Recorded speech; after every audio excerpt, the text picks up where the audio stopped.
Some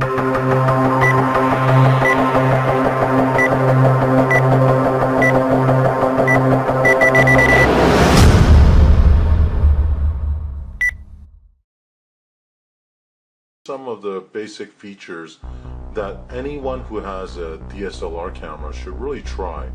Now, if you're a beginner or a hobbyist using DSLR camera, I think this video will help you a lot. Now, I know on YouTube there are a lot of videos that can show you many different manual configuration, manual settings, and some of you might be scared to use some of those features. For myself, I'm more of a hobbyist. I'm not an expert by any means, but I like taking pictures with DSLR. So I want to show you some of the features and functions that I think it's good to be familiar with. Let me show you. On this camera here, you have the on-off button. Turn it this way and then you'll switch it on. Now there's a mode button here. Okay, now right now it's set to the auto mode, the green icon.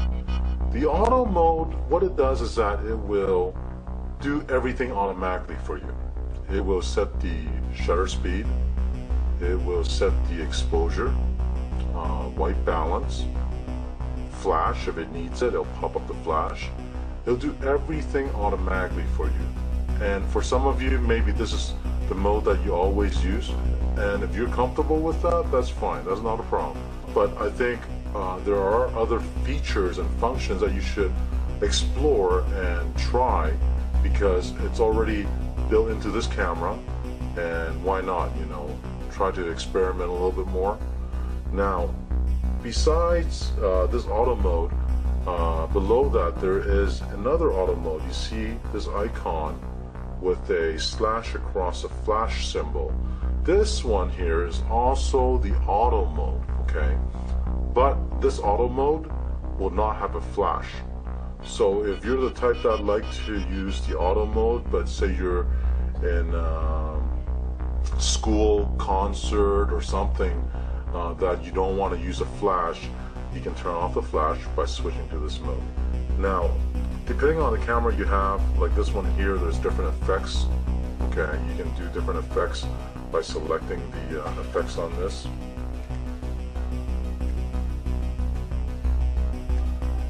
Now, I'm not going to get into all the effects here, but the D5200, like this one here, does come with a lot of cool effects you can try, okay? There's also a lot of different scene modes. If you go to scene and rotate the dial, you got sunset, you have dusk to dawn, pet portrait, candlelight. So these are all pre-programmed settings in your camera for different scenes.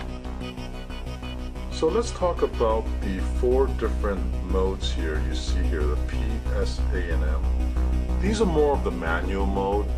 It's not complete automatic, but like for example the P, the program auto, it's kind of like a semi-automatic. And I say that because in the P mode, it will actually set your aperture and shutter speed automatically. But you can override some of the settings like ISO setting. You can manually turn on the flash or not use a flash. So this P is good for a quick snapshot if you want to do a quick shot, but you don't really have time to set the aperture or shutter speed. Now the next one here is the S. That is the shutter priority mode. And when you put into this mode, what happens is that with this dial here, this thumb dial here, you will actually change the shutter speed. So depending on how fast you want the shutter to open and close, or how slow, you can actually manually set this. And you can use this for action shots. You can slow down the shutter if you want to, like slow down the motion of waterfall, give it a little bit blurry look to it. So that's where you want to use a shutter adjustment here. So there's a shutter priority. If I move this over to the next one, this A. The A is the aperture priority. And what the aperture priority does is, again, I will turn the thumb wheel here.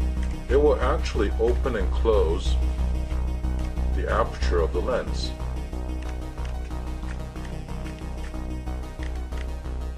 Now, if you open this all the way to the lowest number, what they call it f-stop, this is actually the biggest opening for the aperture of the lens. The next one over is the M, the manual mode. Now with the manual mode, you actually set the aperture and the shutter speed manually.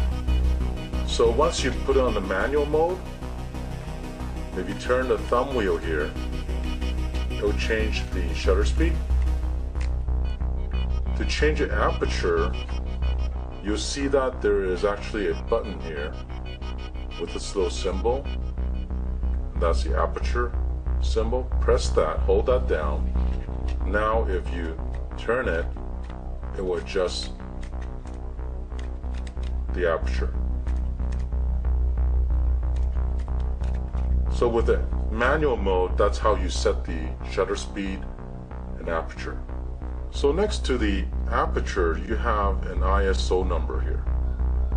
Now this is something that I think you need to get familiar with. It will help you a lot. Sometimes it can get you out of a jam if you're in a situation where there's not enough lights. And you can actually change the ISO. By changing the ISO, you're actually changing how bright that picture is going to be.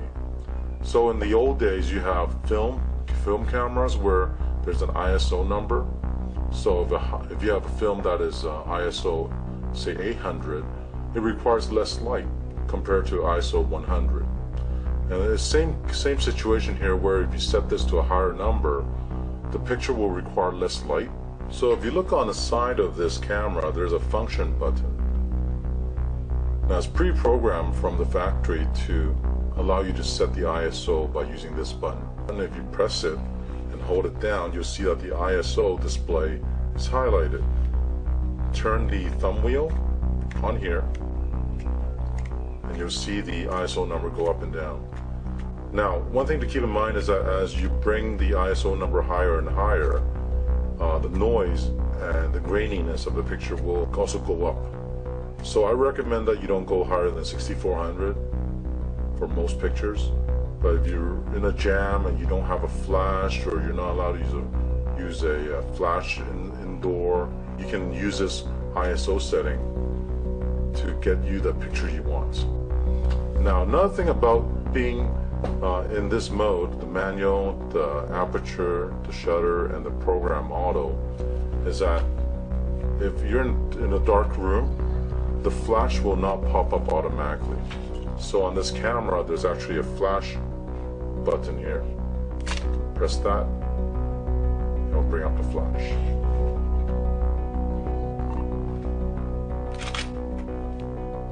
Another button that is handy to know on this D5200 is this I button here. Okay, if you press the I, it will actually go into this setting here on the bottom of the screen, where you can scroll using the wheel here, and you can manually set different settings. And if you press the I again, you get out of it. For myself, I like to use the aperture priority mode. If you take a lot of portraits, people, animals, this is a great mode because it does give you that effect of blurring the background while your subject is in focus. And that's why I like to use the aperture priority along with setting the ISO on the function, using the function button on the side here. And of course, if you need the flash, just pop it open. Now, right now I'm on the aperture priority mode. If you press this button, and you look at the LCD screen, you'll see that the exposure is highlighted, and you can actually turn a thumb wheel left or right, and that will allow you to adjust the exposure on the picture.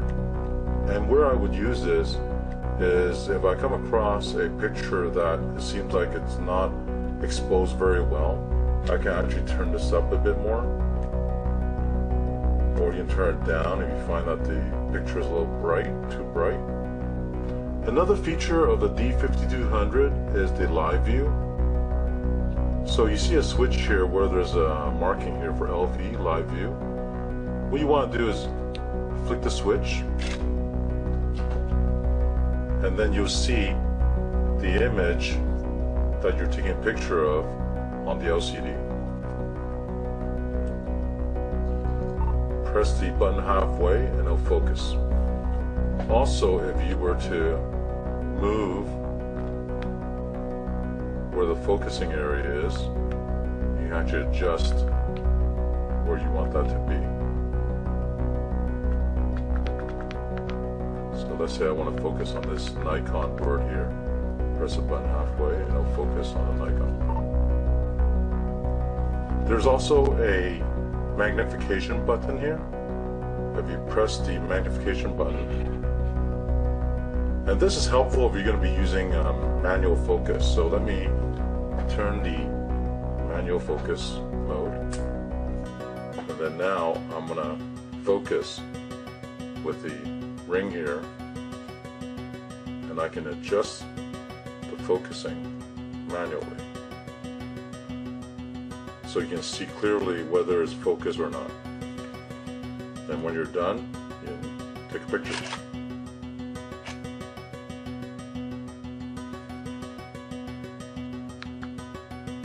So when you're done with your live view, just pull this lever down one more time. It'll go back to a regular screen.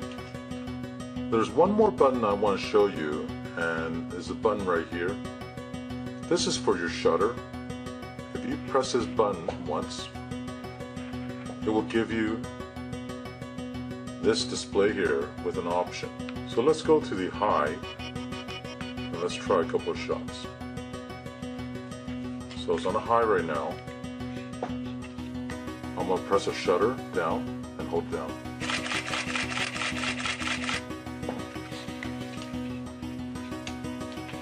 And let's try the low shutter here. You can hear a difference.